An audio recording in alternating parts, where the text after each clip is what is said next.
Arnaud Briet, on se rencontre aujourd'hui d'une exposition avec l'association Art Tripping. Alors cette exposition, elle se passe à l'épicerie moderne. C'est un lieu tout à fait particulier et emblématique de Feyzin. C'est une salle des musiques actuelles. Cette exposition s'appelle Voyage intime parce qu'effectivement, il y a une thématique pour Art Tripping. On l'avait compris, mais si tout le monde ne parle pas anglais, que le voyage est au centre de leurs, intérêts. Qu'est-ce qui vous a intéressé ou qu'est-ce qui vous a poussé à exposer avec cette association ? Le nom déjà, ma vie est entièrement faite de voyages et j'ai une amie en Belgique qui m'a envoyé cet appel à projet qui se passait à Lyon et j'ai postulé et j'ai été sélectionné.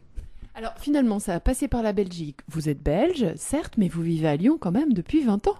Exactement, donc j'étais pas au courant de l'appel à projet et je trouve ça très marrant que ça soit la Belgique, mon pays d'origine, qui m'envoie vers un projet à Lyon, dans la ville où je vis. Est-ce que vous aimez les expositions collectives ? J'aime beaucoup les expositions collectives, je préfère même parce que ça permet de rencontrer d'autres artistes, d'autres personnes. Il n'y a pas la centralisation qu'on peut avoir dans une exposition solo sur un seul artiste. Je me sens pas encore à un niveau où je serais prêt à montrer en solo, même si on me l'a déjà demandé. Je suis pas tellement pour ça. J'aime beaucoup le partage, j'aime beaucoup rencontrer, donc le collectif me plaît plus. Mais finalement, qu'est-ce qui vous gênerait dans une exposition solo ? C'est être au centre vraiment complètement de l'exposition et de toutes les attentions ? Ça, c'est une question... J'ai pas vraiment réfléchi. J'arrive pas à me mettre dans un endroit où tout serait mon travail, parce que quand je vais voir une exposition, j'aime bien croiser les différents regards. Et là, il n'y aurait que mon regard, sans doute. Même les expositions solo d'autres artistes, j'aime bien, mais c'est souvent des artistes qui sont beaucoup plus aboutis. Enfin, c'est mon point de vue. Alors là, vous présentez deux pièces qui ont toutes en commun, toutes les deux en commun, une ville que vous connaissez bien, qui est Dubaï. Alors cette ville, elle suscite beaucoup de convoitises, beaucoup d'intérêt, beaucoup de curiosité, beaucoup d'interrogations, parce qu'on a l'impression finalement que tout ça est une création presque comme un décor de théâtre. Ça apparaît et que peut-être un jour ça peut disparaître. Qu'est-ce qui vous intéresse dans cette ville ? C'est très bien dit en fait, avec cette possibilité de disparition de la ville. J'ai commencé à aller à Dubaï il y a une 30aine d'années et Dubaï n'était rien. C'était vraiment tout petit, c'était pas beau du tout. Abu Dhabi à côté était un tout petit peu plus développé et maintenant chaque année la ville change, grandit, elle vit. C'est un organisme qui s'étend en longueur. Possibilité de disparition plus tard, peut-être d'ici une 20aine d'années, 30aine d'années avec le problème du pétrole, ressources limitées. Donc c'est une ville qui m'attire beaucoup. J'aurais du mal à y rester plus d'un mois parce que c'est une ville folle, une ville qui ne dort jamais. C'est un lieu commun, mais c'est comme ça. C'est une métropole cosmopolite. Il y a presque pas de Dubaïotes qui vivent là-bas. C'est presque tous des étrangers. Il y a un côté super luxe, bling bling, mais d'un autre côté, il y a toute l'arrière-scène qui fait vivre cette ville et qui n'a rien à voir avec ça. Et il y a aussi, artistiquement parlant, ce qui me plaît, c'est qu'il y a certaines personnes qui se battent vraiment pour promouvoir l'art là-bas. Je travaille avec un centre d'art qui s'appelle Trafic, qui est basé dans une zone industrielle là-bas, et il fait beaucoup d'expositions. Et c'est une personne qui ose.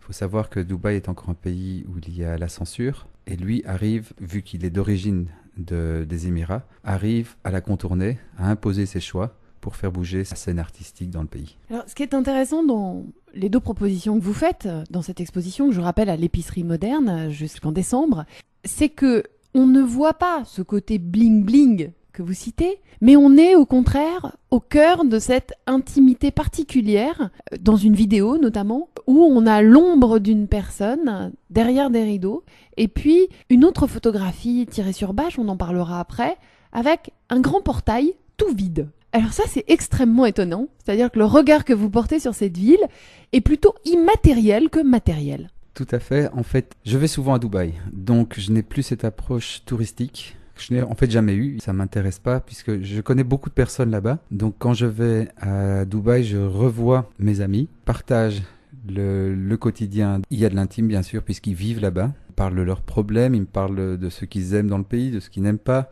La vie là-bas n'est pas si facile qu'on pourrait le croire. Mon travail en général est très lié à l'intimité. C'est une sorte de curiosité que j'ai sur comment ça se passe chez les gens, mon intimité, leur intimité, comment elles se croisent, comment elles s'amassent. Et donc la vidéo que j'ai présentée avec le voile, en fait, c'est un autoportrait où je suis en train de regarder la ville qui bouge la nuit. Et je la regarde, je l'ai mise en hors-champ.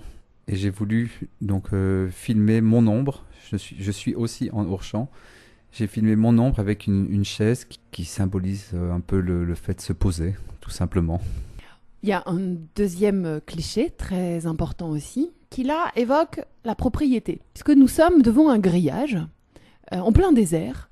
Et vous m'avez confié que vous avez fait le tour de cet enclos bizarre dans lequel il n'y a rien.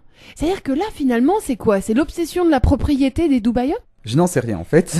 Je n'en sais strictement rien. Ce qui était bizarre, c'est... Bon, premièrement, parfois, quand Dubaï me saoule, la ville, je loue une voiture et je vais faire un tour.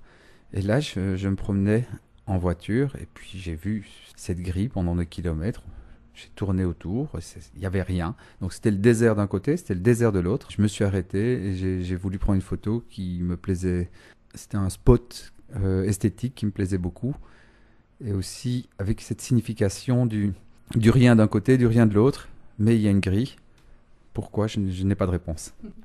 Alors dans votre travail, moi j'y trouve le rapport au graphisme, on en a parlé, c'est vrai que la pixelisation, le rapport au grain, il y a quelque chose qui est très précis dans vos prises de vue et très très pointu, si je peux me permettre.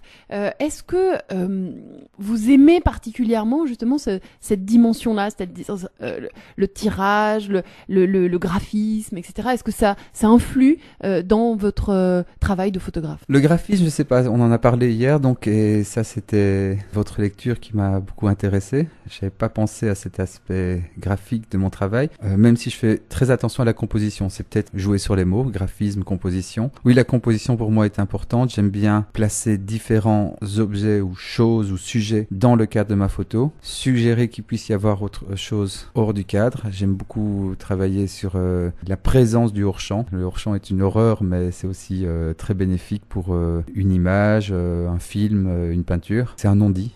Le graphisme, oui, il y a des lignes. J'aime bien travailler sur des lignes. J'ai fait d'autres images à Dubaï sur des enchevêtrements d'appartements. On a une grille comme ça devant nous qui nous saute aux yeux, tous ces petits carrés noirs et colorés. Quand je fais ce style de travail, c'est d'avoir la plus grande précision possible avec le matériel que j'ai. Cette précision, c'est lié à un projet. À d'autres moments, je peux complètement oublier ce graphisme et travailler dans le flou absolu où on ne reconnaît rien. Je vous remercie beaucoup Arnaud Briet. Vous exposez en ce moment Voyage intime en résonance avec la Biennale d'art contemporain et ça se passe à l'épicerie moderne. Merci beaucoup. Merci beaucoup Gaëlle, c'était un plaisir de vous recevoir chez moi.